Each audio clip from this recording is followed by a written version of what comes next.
Well, I tried to recruit LeBron as a football player. You may be out-talented, but you cannot be outworked. We never lost to Michigan when he was on the sideline. No, that's right. He was undefeated. So I was a Cav before you were. If Ron Harper had stayed on that team, they would have beat Jordan. Just don't call me what the fans used to call me. Very important piece of my life. I didn't get to point out the bobbleheads. That's about the height differential, just so you guys know. Hey, teammates. Welcome to another episode of It's All About the Team. And we are so lucky today to have one of the greatest Cleveland Cavaliers and Notre Dame Fighting Irish basketball players of all time. Welcome to Austin Carr. Cleveland draft, Austin Carr.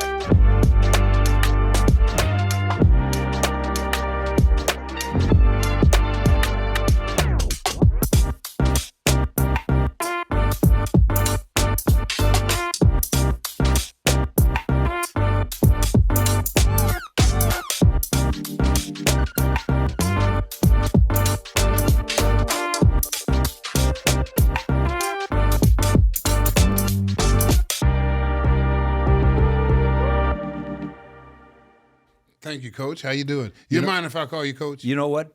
Just don't call me what the fans used to call me. Okay. Okay. After a tough loss. Yeah, but as a player, as an ex-player, I have to give you that respect. Thank you. To me, that's the greatest moniker there is in the world. Yes. And so I like it when it's called Coach. Right. So we're so lucky to have you here for this episode. Mm-hmm. We're filming this episode on the same day as we're having a fundraiser for the Youngstown State University men's basketball team. We call it the Sixth Man Club. And we're here at Trumbull Industries, and we're going to be having our event right after we're done here at what's called Sam's Club. Mm-hmm. And Sam's Club, for the people in this part of the world, is known for having great wine. Mm-hmm. So this is the first time on the It's All About the Team podcast that we've ever had some fine wine here. Oh. And I'm not used to this good of wine, so I probably won't finish it now. But it's so exciting to have you here. And we have a couple props. Mm-hmm. But before I get into my props, I want to ask you about our 2024-25 Cleveland Cavaliers. And at the time we're filming, yeah, it is. We're what, 14-0? 15-0. 15, yeah. And getting ready to play the Celtics. Right. And we'll probably have this episode go live in the first week of December, so who knows what it'll be like. Exactly. But tell me why you think thus far this is the kind of team that it appears to be. Well, I think a few things have happened that I never thought would change the team focus.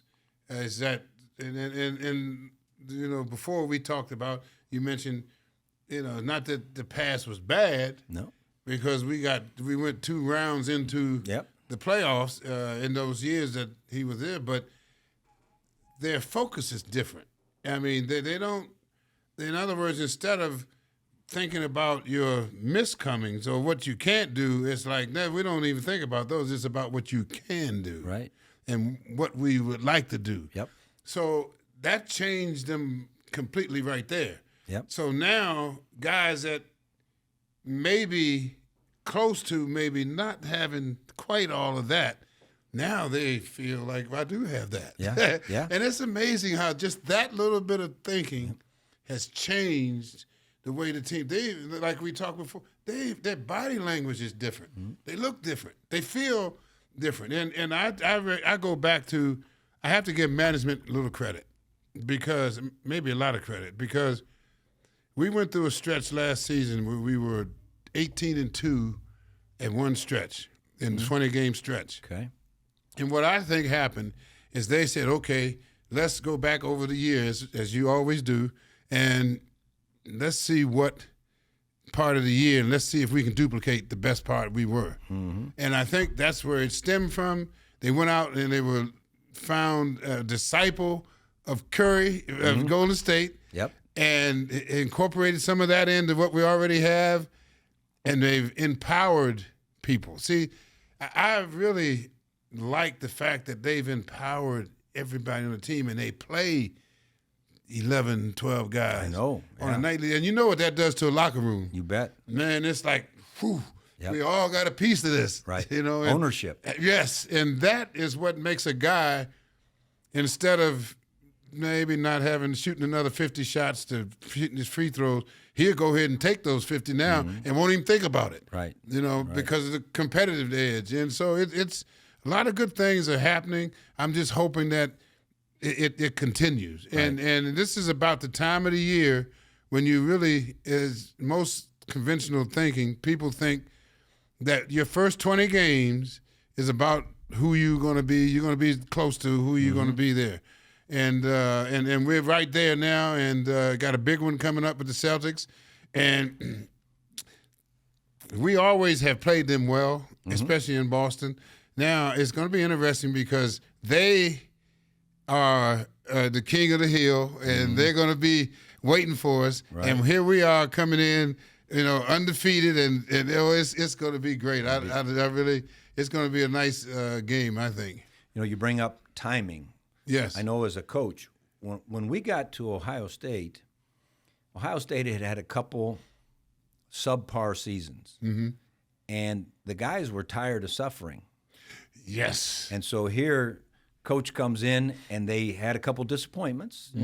They did a good job, and they were better than 85% of the teams in the NBA, right. But they were still disappointed. Right. And so you can't manufacture disappointment and passion and suffering. That's right. And so hopefully here in this next segment we'll stay healthy in both body and mind. Yes. Yeah, that's important. Right. And it's amazing, though, Coach, how people don't understand how important the mental aspect of the game is and what that's all about. Yep. And you're right, that has to flow with the physical part. Right. Has to.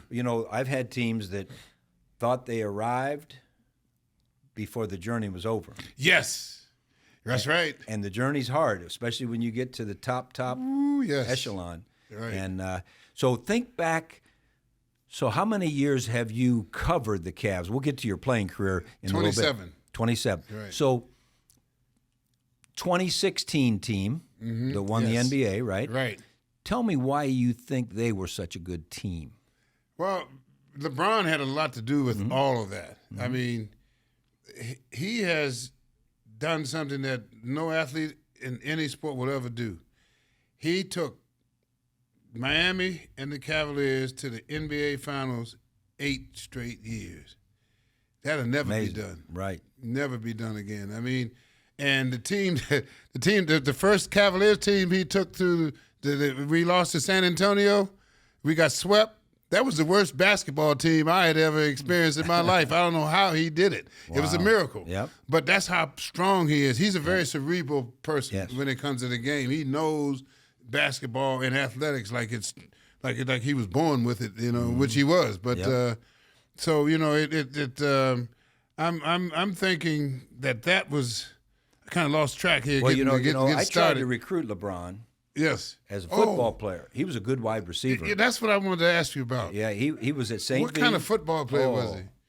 He was a beast. Oh, man. I mean, all you had to do was throw it up there, and he could fly. Yeah, right. And he was tough. Right. He had everything. And I tried to convince him one day, I'll never forget, I was sitting in the office in a chair like this at St. V. The athletic director was sitting right there, and he was the head coach. And I felt this pair of hands on my shoulders. And I'd never felt a pair of hands that big on my shoulder. And I looked up, and it was LeBron. Oh, okay. And I said, LeBron, you're the guy I came to see. I think you should come and play 1 year of football. Right. And 1 year of basketball. Coach O'Brien was our coach back then. Right, okay. And then go ahead on to the NBA. Right, yeah. And I'll never forget, he's got that smile, and he still has a smile. Right, still does. Right. I don't think so, Coach. So I did my best. I went in, but no, he's a special guy and great leader. Yes. All good teams have a great leader. Yep. A great leader who will work harder than the rest of them. Right.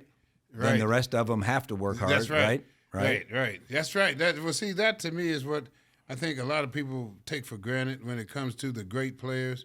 The great players work harder than the average players. Right. And people don't see that because all they see is the performance. The highlights. Yep. And all that.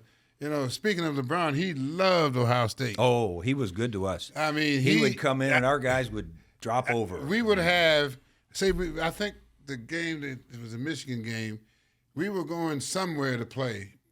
They changed all of our arrangements and so we could come back on the way to somewhere else to see the Ohio State-Michigan game. Yep. And that was great. I mean, when he was on the sideline, yes, that made it so special for our kids. I mean, they said, we must be important. Yes. If LeBron's right, here. Right. And we better not lose. That's right. We never lost to Michigan when he was on the sideline. No, that's right. He was undefeated. Yeah. He was. So we think this is going to be a good team, 24-25. We'll see. Mm-hmm. Right. 16 was really good. Think of another team that maybe even produced better than they were, but because they were a team. Right, that's Dougherty's. Okay, Dougherty, what year was that? Price. Okay. That was, had to be 80, 90, early 90s maybe. But it was Dougherty, Price, Nance, Ron Harper, and I forget who the forward was. Elo. And Elo was in there. Was Elo in there? Elo was in there. Yeah. But Elo came off the bench. It was okay. But anyway, that team, if Ron Harper had stayed on that team, they would have beat Jordan's team because they were the only team that could handle Chicago at that time. Mm-hmm. They had already beat them 6 out of 7 times.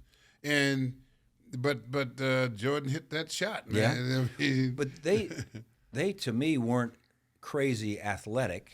No. So what made them such a good team? First of all, they liked each other. Okay. So that has a lot to do with it. Yep. That gives you the glue. Yep. The fact that they like each other.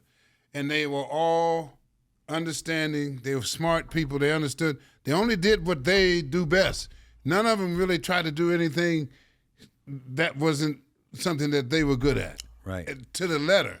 Yep. I can't think they were willing to play their role. Yes. Because they had the small forward on that team. I forget his name now. But he wasn't very athletic. He's a good shooter, but he was good defensively. Mm-hmm. And I never saw him take a shot that he couldn't make. I mean, if he only shot those shots, if he had a shot that was not his, he would pass it. And that's the kind of team they had. And they were tough, man. Yeah. And Price was a dog. Him and Larry Nance. Oh man, he could. It's funny. Brad always tells me, he says, Larry blocked all the shots. He says, I couldn't jump. He said, but Larry was the one that blocked the shot. But they were a great team, coached by Lenny Wilkins. And so how about the team, the Miracle at Richfield? Oh, well, that was the best basketball team I ever played on. Okay. I mean, is that Bingo, Campy, Jones, Dick Snyder, Jim Clemens, Ohio State. Youngstown State. The Youngstown State. He was Youngstown State coach too. Yeah, that's right. Yeah, and he and I was one of the best backcourt guys I ever played with. Yeah. Jimmy was solid, man. And he was serious. Oh yeah. Oh, no smiles. Ooh. I've never seen him smile, but especially before a game. He would never smile. I don't care if it was the funniest joke in the world. He would not laugh. Well, Clem, when he was our coach at Youngstown State, I was the football coach and the athletic director. Okay. And every once in a while I go, hey, Clem, smile just a couple times because I think these guys are petrified. You're right. So one day we were on the practice field. It was in, I don't know, 88 or 9. Mm-hmm. We had a little grass practice field. We were down there. We were doing a little scrimmage, and I saw Coach Clem standing out watching the thing. And I thought, man, Clem doesn't normally come to practice. And he was just kind of standing. You know how Clem. Yeah. And so I thought, well, he doesn't look happy. Right. So I walked over to him, and he said, Coach, I got to talk to you. Mm-hmm. He said, and prior to that, he had all these NBA teams wanting him to go coach. But he said, I got a job to do here and so forth. And he said, I got to talk to you. I said, what's that? He said, I got a problem. Well, when you're the athletic director, your coaches come, you don't like problems. Right, you don't like I'm thinking, right. What did one of our guys do or whatever, right? So he said, I got a problem. He said, they want me to go coach the guards at the Bulls. I said, wasn't that where Michael Jordan is like a guard? Right. He said, yeah. I said, what's the problem? Go. Yeah. He said, I don't want to leave you guys. I said, you got a chance to go. Yeah, right. Who was that? Phil Jackson, probably? Phil Jackson, right. I said, you got a chance to go with Phil Jackson. Right. And coach the guards with Michael Jordan. Are you kidding me? Right. And he said, I feel better. I didn't want to let you down. But that's the way Clem was. That's how he was. That's how he was. That's the kind of teammate he was. He was a true person. And that's why I think we played as well as we did, because we had good people, intelligent people, and we played hard. Yeah. Nobody was playing tiptoe through the tulips. Everybody was like, grr. And that was really our first great team. Yes. Don't you think? Yes, you're right. You know, Coach Fitz used to say, because he was a driver, a pusher, and we used to get so, excuse the expression, pissed at him. And the media used to ask him, well, why do you drive them like that? He said, because that gives them one person that they all focus against, and they all become together. Yep. And that's what his focus was. And he was right, because we didn't think about anything else but how we had to deal with him. And it got to the point where once we started playing better and started having success, he kind of eased off of it. And we almost kind of like, well, wait a minute, you got to get back to who you were. Right. So since you mentioned Coach Fitch, I got to let you in on a little secret. I don't know if I've told you this secret before. No. But Sam Miller found this warm-up that's National Basketball Association Cavaliers since 1970.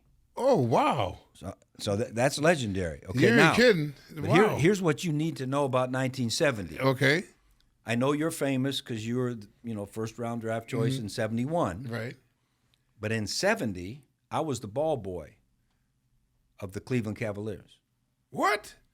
I was the ball boy. You were? So Bill Fitch Right. and Nick Maletti came out to Baldwin Wallace, where my dad was the coach and the athletic director. Okay. And he said, can we have training camp here? We're starting our franchise. Right. And my dad, of course, Right. have this new franchise? Are you kidding me? Absolutely. Right. So they get there and they're sitting down and they said, well, look, we don't have anything other than we've got these 12 guys, Luther Rackley, Walt Wesley, Gary Suter. Do you remember Gary Suter? Oh, yeah. I got a story I'll tell you Surrey about. Oliver. Oh, yeah. Was Dave Sorensen on that team? Yes. Yeah, Dave Yeah, Sorensen. yeah. J.J. Johnson. J.J. Johnson. Okay. He said, all we got is 12 players Right. coming to training camp, and we have the owner, the head coach, and who was the assistant? Lessig? Lessig. Lessig. Right. He said, that's all we got. And so they said, we'll come here and train, but we need your athletic trainer to tape the ankles. Okay. And he said, sure. Well, that ended up being Ron Culp, Right. who ended up 40 years an athletic trainer in the that's right. NBA, right? Yes. No, Cavs that's how it and happened. Portland and Right, Miami, exactly, right. Yeah. So he said, yeah, Ron can do this during training camp. Right. And they said, well, we got no one to wash the uniform, the practice stuff, and we got no one to roll the balls out. We got no one to run the 24-second clock in practice. He said, I got that covered. My son will do it. Okay. So I became the first ball boy Wow. in training camp with Gary Suter and all those crazy guys. Yes. And I ran the 24-second clock. And if you've never run the 24-second clock, sometimes you think it's going up to hit the rim, and you reset it, and and Bill Fitch would be all over me, but here was my biggest job. By 8 a.m., I had to have everything washed and everything laid out for the guys and so forth, but I had to have 2 glazed donuts because Nick Maletti wanted 2 donuts. Yeah, you're right. Okay. And if I didn't have Nick Maletti's 2 donuts, so I got to do that for 4 or 5 weeks while they were in training camp. Right. And then when they went to the arena and all that, I started football and, all that. But I got to go to one exhibition game with them. They played the Buffalo Braves. Buffalo Braves. And you know who the guy was that was the first-round pick? Who? Bob McAdoo. Yeah, that's right. Bob McAdoo. That's right. So I got to travel to Buffalo with them. But I was a Cav before you were. Yes. I just want all of you out Yes. there that are listening to know that, he may be more famous, but I was I'm before. actually getting the story behind the story now. I right. never realized all of this. That's right. No, I tell you what. So then, of course, I followed him like crazy after that, and that's why I remember the Miracle at Richfield so much, because I was getting a little older, and now I could drive a car and go to the Richfield. And, oh my gosh, that was special. Those are days. It was a great thing for our community, and continues to be, and So now let's go back, since I went back to my childhood. Okay. Okay, so you come out of D.C. Right. Okay, Mackin? What? Yeah, Mackin. Mackin. Archbishop Mackin. So who was your coach there? Paul Furlong. Tell me what you learned about team from him. Well, wow. To me, that's where I got most of my understanding of athletics, because Paul was the kind of guy, he was a driver, just like Fitch. Okay. And then it seems like I've kind of gravitated to those kind of coaches. And he was a driver, and he was about perfection. And it was work. And he said, never be outworked. You may be out-talented, but you cannot be outworked. Yep. And that's how I kind of looked at it. And like you were saying, if you have talent and you have work ethic, put those two together, that's what takes you to that next level. That's right. But you can't do it without the work. You got to have the work. Yep. Viewers, how many of our guests have talked about the importance of work? Right. Don't let anyone trick you into thinking there's an easy way. Right. There's no easy There's way. No shortcuts. No shortcuts. No. Nothing's just going to be given to you. So that is where it started me. And then, because I wanted to play baseball. Really? I was a left-handed hitting catcher, and I could hit about 325. I was about that average, and I could throw you out from my knees. Now, wait a minute. I was a catcher. Yeah.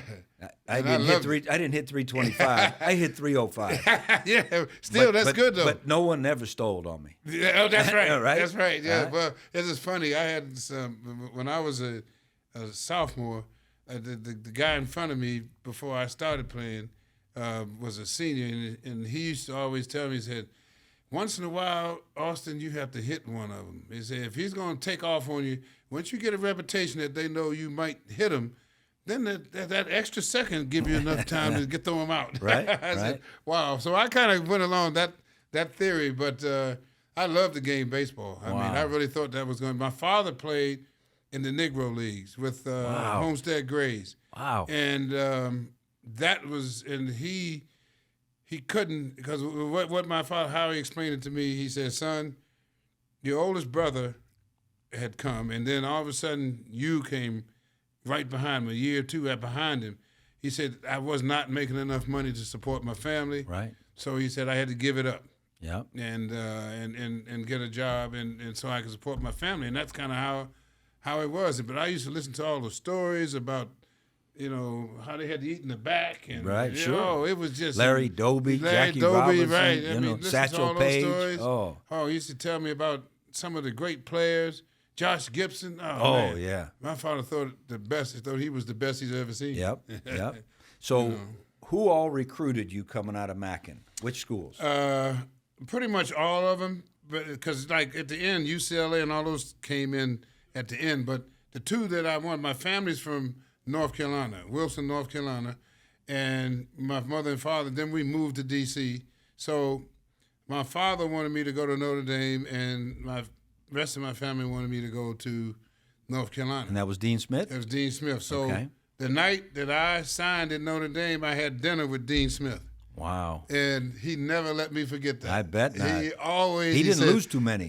No, he didn't. He didn't. He told me, he said, AC, you should have been in North Carolina. You should have been a Tar Heel. I said, yeah, I know, Coach, but I had to do it. My father wanted it. Right. That was it. What made it Coach Digger Phelps, right? Johnny D. Oh, Johnny D was your coach. Johnny D was and then the Digger coach. was after then that. Digger was after I'm sorry. that. Yeah. So what made his program so good? Well, Gene Sullivan was his assistant coach, and he was more of the brains of the operation because Johnny D was a promoter.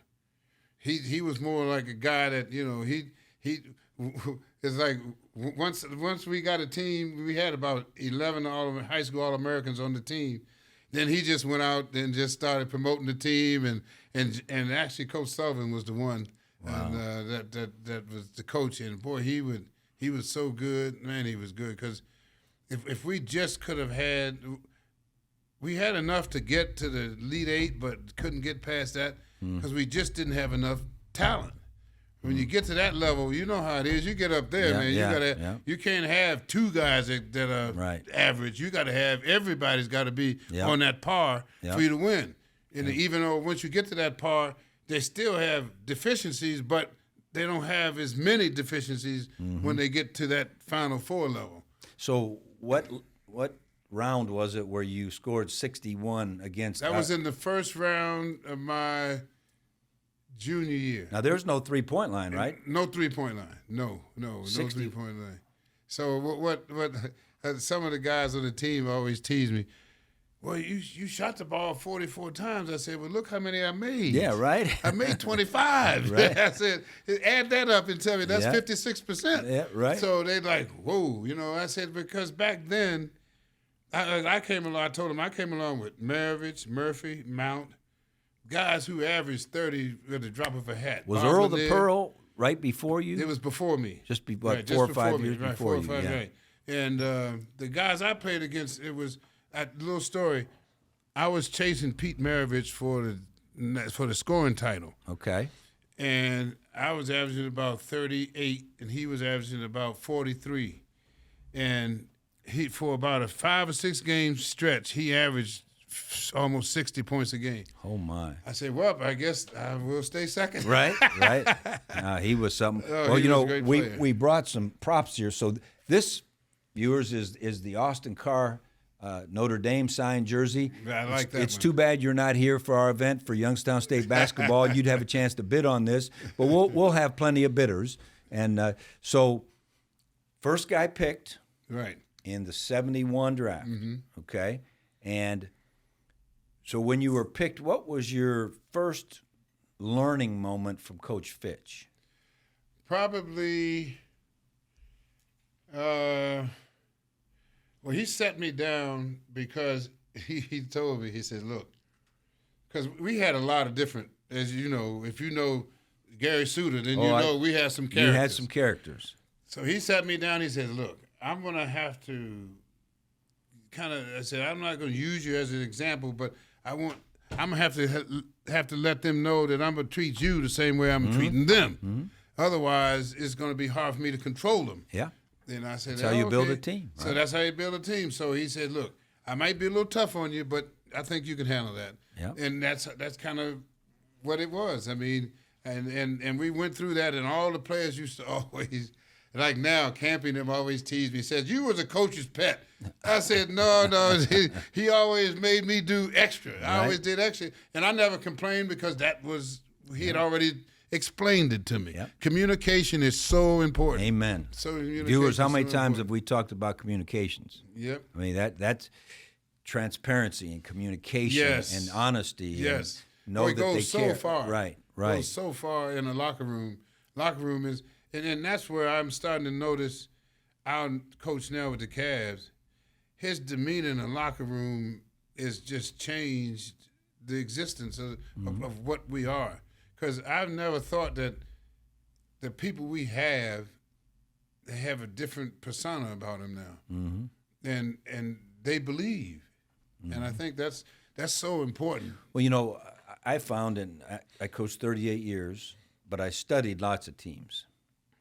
And the very best teams were the ones where the best players were the best guys. Yes. And they were unselfish. Yes. They were, I remember studying Mr. DeBartolo's teams out at San Francisco 49ers, and Ronnie Lott and Roger Craig and Joe Montana and Jerry Rice. They were the best guys. Their work ethic was the hardest. And if you've got your best guys who will do that, then the rest are going to come along. Yes. And that's how I mean, Donovan, Mobley, Darius, and I can't say enough about Allen. Allen, oh yeah. Oh man, He looks like a he's the heart, first-class dude. Yes, very much. Yeah. He's the heart of the team. Yeah. I mean, because and we missed him last year for a stretch, didn't right. we? Yeah. We have all the perimeter things taken care of, but in that middle, night after night, and he's already won 2 games for us when he blocked the last shot of the game to win. And I'm like, man, but he's just a rock. He's the kind of guy that you can build on. And the one thing you mentioned, the character of the people is so important. Yeah. I mean, and it's tough to be able to take a guy who doesn't understand and mold him over again unless the players in the locker room all do it. Right. Yep. Because if he doesn't understand it, because he hasn't been in an environment that will help him understand it, then it takes more than the coach. Yep. Because you can preach. It's almost like I don't want to get too far off the path here. It's almost like school now. You bring kids to school who go home and they are just inundated with stuff that's contrary to what they're learning in school. Right. And then they go to school and they get like refreshed. They get and then they leave school and then all of a sudden you know, that is the more I try and help in those situations, it's so depressing. Yeah, I hear you. Hey, teammates, I want to tell you about a project we're working on with Youngstown State University. One of the ways Ellen and I have decided to give back is through the Tressel Institute for Leadership and Teamwork. We've collected a set of successful business and nonprofit leaders to serve as guest servant leaders in partnership with the Sokolov Honors College to teach university students teamwork, leadership, and personal skills. We teach from a foundation built on gratitude, excellence, hope, love, and selflessness. If you're a young person or parent helping to search for a unique college experience, you can learn more at tresselinstitute.ysu.edu or ysu.edu. Links will be provided in the show notes. You know, the modeling, so many of our guests have talked about what the young person, what their modeling was, what their example was. And it's like, when you get a player on your team, if their modeling and their example wasn't great, right, it's hard to get it turned around. Yep. You know, we get them at age 18 in college, and 22 in NBA. And so, to me, one of the secrets to recruiting was to see what they lived for a long time, because it's going to be hard. I always wanted to see how they treated their parents, how they treated their high school teammates. I used to go into the cafeteria at the high school and say to the lady behind the thing, hey, is so-and-so come to lunch? Oh, yeah. Right. What kind of guy is he? Oh, he's good. He takes his tray back. Yeah. You know, he says, thank you, ma'am. Right. You know, all that. Right. Then I know they've modeled the right things. Yes, right. Getting them turned is tough. Is a tough one. It's tough. And that's what this Cavs team looks to me like. Again, I'm a TV watcher and I'm not in the locker room. Right. But you understand. Then you listen to their post-game press conferences, you know, and that's what's been impressive to me about the Celtics, too. And we're kind of biased, too, because Coach Mazzulla coached here at Youngstown State. And or I guess at Fairmont. With Jared Calhoun. Right. But you can just see that the character of the team is strong and that the best players exude that. Yes. And that's so critical to building a team. Yes, it is. You know, it is. I didn't get too worried about X and O brilliance with my coaches. I wanted good people. Right. Yeah. Same thing with my players. Now, they had to be able to play, don't get me wrong. Right. But they also had to bring the rest of it with them or we couldn't have a team. Yeah, because that festers inside, and before you know it, it separates your team. Yep. And you have to have that. I mean, I can sit and talk with you all day. So now, how do you think now? So you were in the league 11 or 12 years, then you're around the league 30 years. Right. You know, has it changed? Oh, yes. In what way? Well, one thing, they allow big people to do more now. When I was playing, if you were 6'8", you're going to play in the paint. Yep. You can't play out here. Yeah. You know, and that changed everything when you got George Gervin, you got McAdoo, you got those kind of guys. All of a sudden, those type of guys can play on the perimeter now. Right. Now, that changes everything, just like with us with Mobley. And by extending Mobley into the perimeter now, he's playing against guys who don't have the foot speed to deal with that. Mm-hmm. So now that changes the whole thing because he's always going to have an advantage. Mm-hmm. And now when he's coming down the floor, his guy's struggling to stay in. Now somebody's got to come help. And what Coach has done, he's turned us into a catch-and-shoot team. Mm-hmm. And even and the more you see Garland's starting to understand now, it's not about boom, boom, boom, boom, boom, boom. It's about Yep. And Golden State. That's how they win. That's how they win. Now they're winning without having the named guys because they have guys who understand the concept. Yep. I remember when we were at Ohio State and Coach Mata was our head coach of the Buckeye basketball. Yeah. And he used to always say, I like to catch and shoot. Yep. But they got to be able to make them. Right. And I'm not going to recruit a guy that can't shoot it. They can't shoot it. Yeah. Right. Yeah. I mean, and that's how it's becoming now. I always, when I have camps with little kids and I go to camps, I said, learn how to shoot the ball. Right. Learn how to dribble and shoot and have the willingness to play defense. Yeah. You got to be willing to play defend because you it's not going to be all about this, that. You got to stop somebody. Well, and really when it gets down to the big games, it is defense. Yeah, that's true. In football or basketball. That's true. It makes no difference. Right. It is defense. Right. You're right. And so what do you think the multimedia changed? So you started in the broadcast business when it was just, couple beat writers covering the team, right? Right. And then the broadcast thing. So what do you think that has done to being able to create team? Because there's so many voices. Yes. Well, that's another thing.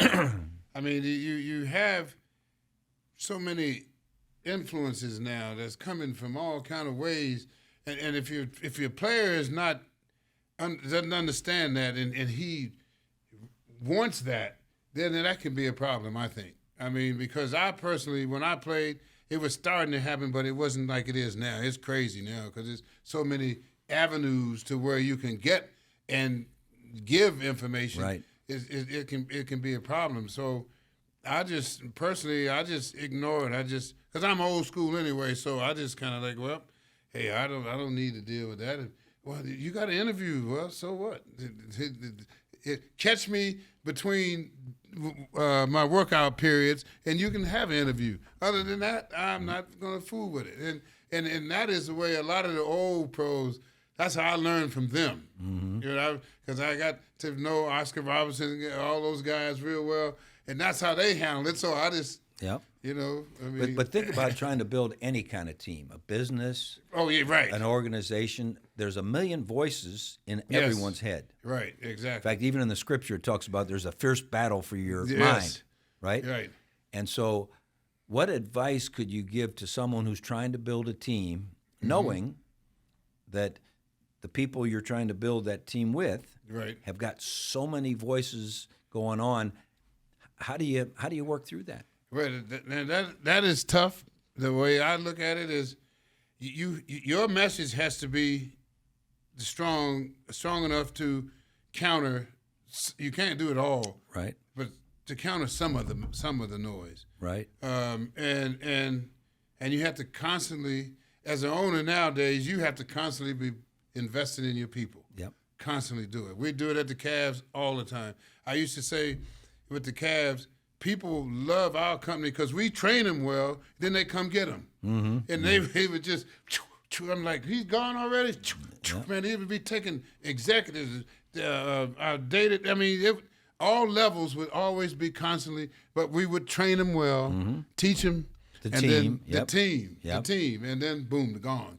And then that's Dan Gilbert's way of doing business. Yep. You know, and but you have to have that. You gotta train them. You gotta show interest. You can't just take anything for granted. You gotta show interest in them as people. Mm-hmm. You have to show interest in them as people, because that, to me, is where the disconnect comes. When you start making people numbers and analytics gets too far involved in your business, then you have trouble, because people are people, and that is what you have to keep. Yep. The soul of the person. That's right. You know, it's interesting, when I coached, knowing that the whole social media thing and all that kind of thing was getting bigger and bigger and bigger, and then we were at an Ohio State where it was crazy. You know, I mean, I would make sure the media knew, I want you to interview like 10 of my guys. I don't want you to just interview my star. Right. And I wanted to see, I said, I don't care if you put it on TV. I want to see them send back the message that we're trying to teach. Yes. And see if they're getting that Absorbing message. it. And even if it's not on the air, right. I want them to have to be in front of that microphone, right, saying what they've learned. Right. You know, but man, I tell you what, it's a challenge. And now, one thing, I showed you your Notre Dame jersey. You know, it's too bad, viewers, you're not here at our Youngstown State University fundraiser, but you'd have a chance at an Austin Carr signed Cavs jersey, too. So Youngstown State does it right, man. We get it done. So speaking of events like this and charitable things and so forth, so I'm an Ohio guy my whole life. I spent 2 years at Syracuse, which we just about beat Syracuse the other day. We had them. Yes. But anyway, other than that, Ohio. Okay, and so all those years, 48 years in higher ed, every time I turn around, Austin Carr was at something to help. And how did you learn that at every stage of life you have a different role to help the team? Well, it was my parents. It started from there. My mother, God bless her soul. I knew this was going to happen, but you know, it just she just told me, she would always preach it to my brothers and I, that, you know, you are no better than anybody else, and the only way you're going to have any type of success in life is you have to give back what has been given you. Yeah, and that's kind of how we were raised. Yeah. And we tried to preach that to our players. Like, do you understand how fortunate you are to be playing football at Youngstown State or playing football at Ohio State? Yes. Do you know God blessed you with great abilities? Right. But you also, someone taught you to work hard. Right. Someone taught you how to play this game. And that is what gets you through all the malaise.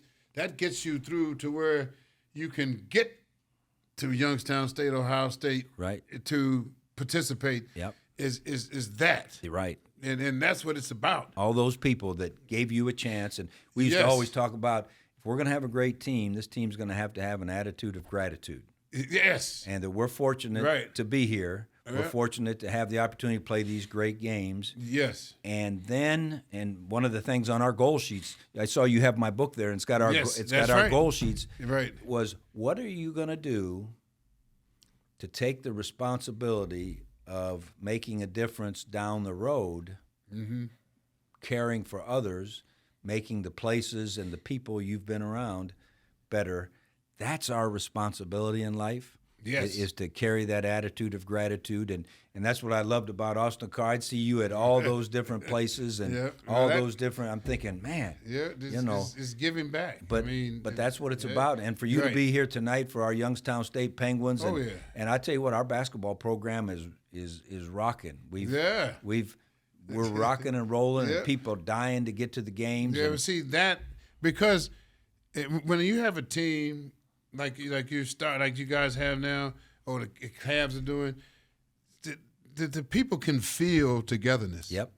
They can feel it, and they like, those the kind of things that to me, it makes the world go round. Yep. Well, until our teams knew, and I learned this like in the early 90s here at Youngstown State, until our teams realized that it was bigger than us, Yes. bigger than that ring we might win, Yes. bigger than that adulation we might have, but it was about the joy you could bring others and how you could make a difference for others. And no one in Northeast Ohio has brought more joy than Austin Carr, Thank and you. carried himself with more class and given back. And we're just so excited you're here. I'm going to ask one more question here, Okay. because we got to get to this event and raise some money for the Penguins. Right, exactly. So give me 3 guys that you either played with or you saw play the game Okay. of basketball Right. who you thought were fabulous team members, and why did you feel that about them? What was it about them? Give me 3 guys. Oh, wow. Nate Thurman, Huh. one of the best. Ohio guy, right? Yes. Well, yes. Yeah. Ohio guy. One of Yep. the best teammates I ever had. Huh.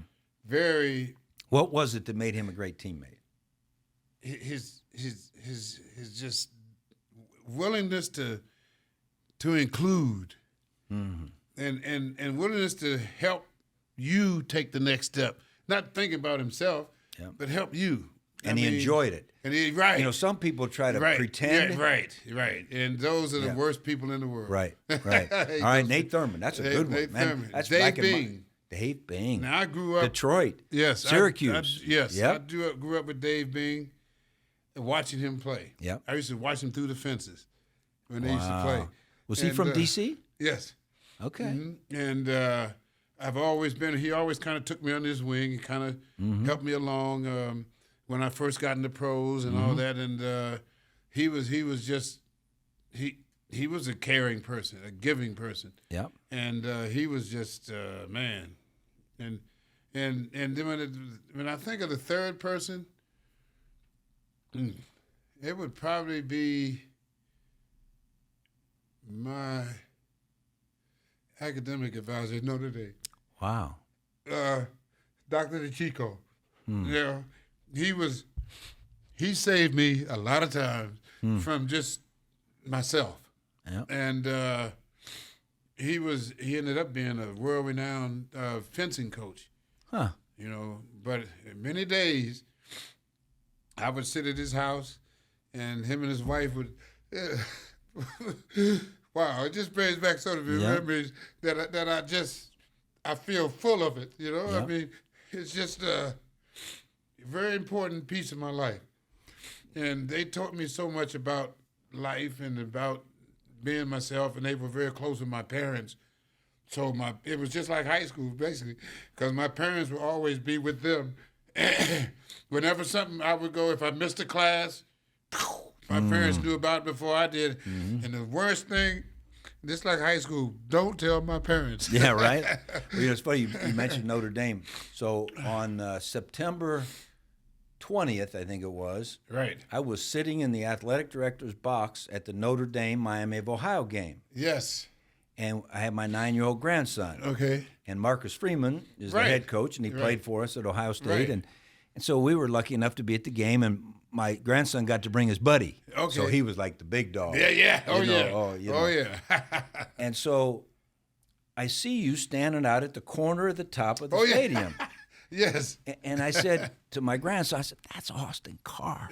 And I tried to tell him about it because my grandson thinks he's a hooper. Okay. He lives in Indiana, so Oh, he thinks okay. he, So, you know, oh, yeah. everyone's a Oh, yeah, hooper. yeah. So I'm telling him all about, and then all of a sudden you're waving to the crowd. And then we look out on the Jumbotron, Yeah, yes. and they're talking about all your accolades. And that was the largest ovation that whole day.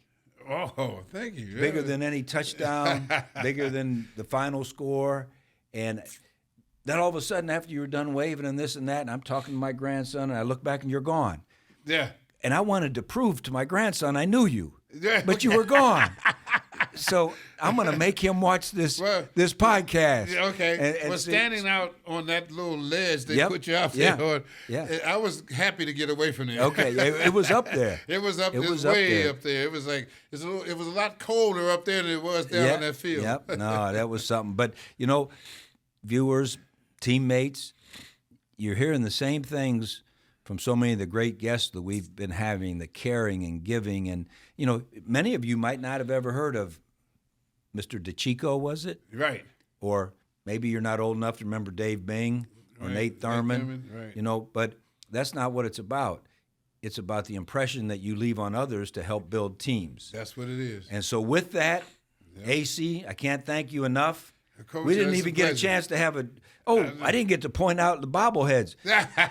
That's about the height differential, just so you guys know. I'm not quite as tall as AC, but we both did get a bobblehead. That's our claim to fame, right? Yes. But until next time, be blessed.